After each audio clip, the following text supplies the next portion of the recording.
Hello po Kuya Mike. Ako si Jason at nais kong ibahagi ang kwentong ito na naranasan ko noong June 2023 nang matanggap ako sa isang convenience store. Sa simula naging maayos naman ang lahat. Normal ang trabaho. Walang kahit anong kakaibang pangyayari. Pero isang linggo lang ang lumipas. At unti-unti nang nagiging kakaiba mga gabi ko.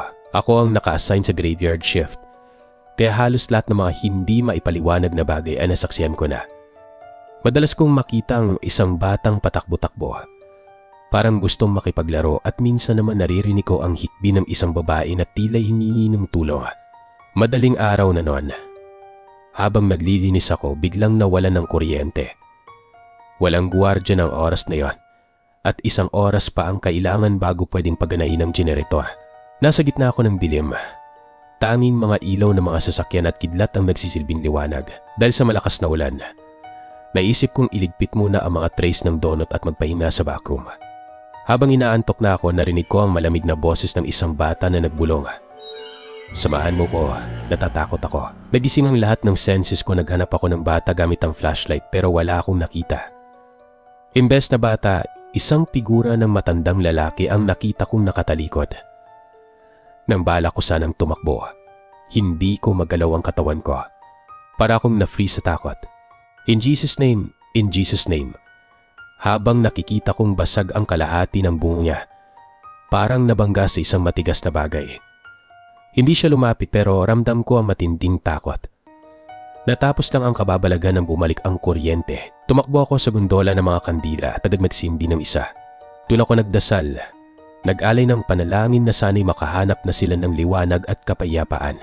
Simula noon hindi ko na muling naramdaman ang presensya nila. Pero alam kong hindi pa rin mawawala ang alaala ng gabing yon. Hindi maalis sa isip ko ang nangyari. Sapagkat sa loob lamang ng halos 15 o 20 minuto ay sobrang dami nang nangyari sa akin ng gabing siya. Ngunit kahit na ganoon ay ipinagpatuloy ko pa rin ang paglilinis ko. Umuulan pa rin ang mga oras na yon. Malapit na mag-alas 4 nang matapos ako.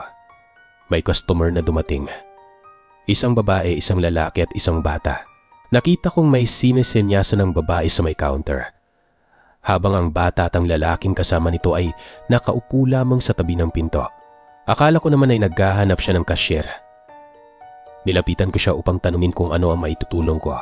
Sabi niya, okay na po. Nasinamahan pa niya ng maliwalas na ngiti sa kanyang mga labi. Ilang saglit pa, nagtanong siya sa akin kung ako ba ang cashier o yung babae. Pautal-utal akong sumagot ng bababae po. Mag-isa lang po ako dito ma'am, tugon ko. Sumagot siya ng mag-isa ka lang. May napagnawan kasi ako kung mayroon ba kayong bag na maliit na pwedeng paglagyan ng baon ng bata at ang isinagot sa akin ay wala raw. Laking gulat ko sa sinabi ng customer ko na yun sa akin. Dahil mag-isa lang naman talaga ako. Pero mas kinabahan at nagulat ako nung dumating na yung karelyebo ko sabay sabi sa akin na, "Uy, sinong kausap mo dyan? Nababaliw ka na ata." Sabay tawa na may halong pagtataka. Pinalipas ko muna ang ilang araw para may kwento ko ito sa mga kasamahan ko sa trabaho.